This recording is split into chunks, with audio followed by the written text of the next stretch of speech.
Austin mucha akaenda nemukadzi wake kuchirasauta panga pene muranda waMwari Paul Mwazhafu. Ndokusoti mufundisi Joseph Chakau mufundisi akati mudzidzisi dauya munhu waMwari.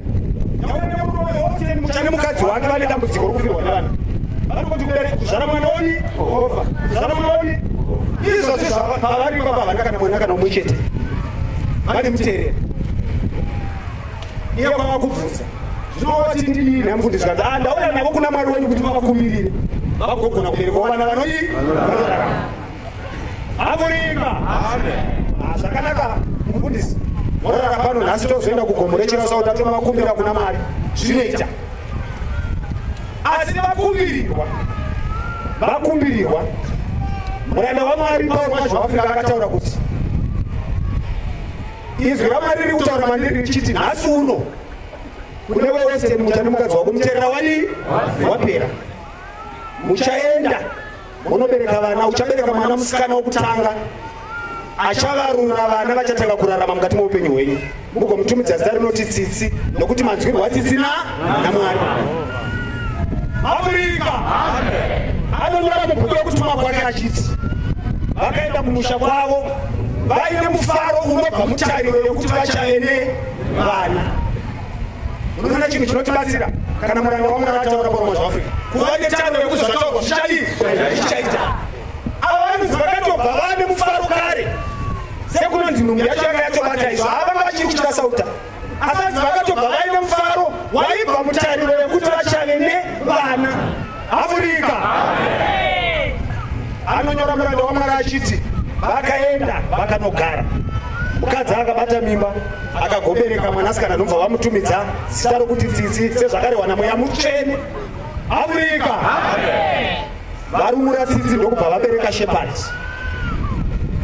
Shepherd uyo akarumurwa ndobva vabereka Timoti. Afrika. Timoti anova ndiye ine ari kutaura ari pamberi penyu zvino.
Handiti mazvoona musikana wacho wekutaura kuti ndine mari iri kubhengi yausina kubata, yausingazive kuti nerimwe gore bhengi rikatsva nemari iyo hauchaiwani.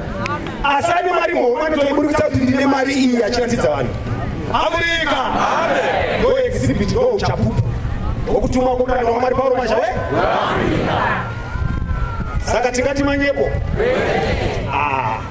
Zvino Timoti wacho ari kutaura nini ndiri pano ndatove nemuzungu. Chenyu chechiramba ichienda yakadaro zvibereko zvokutuma kwa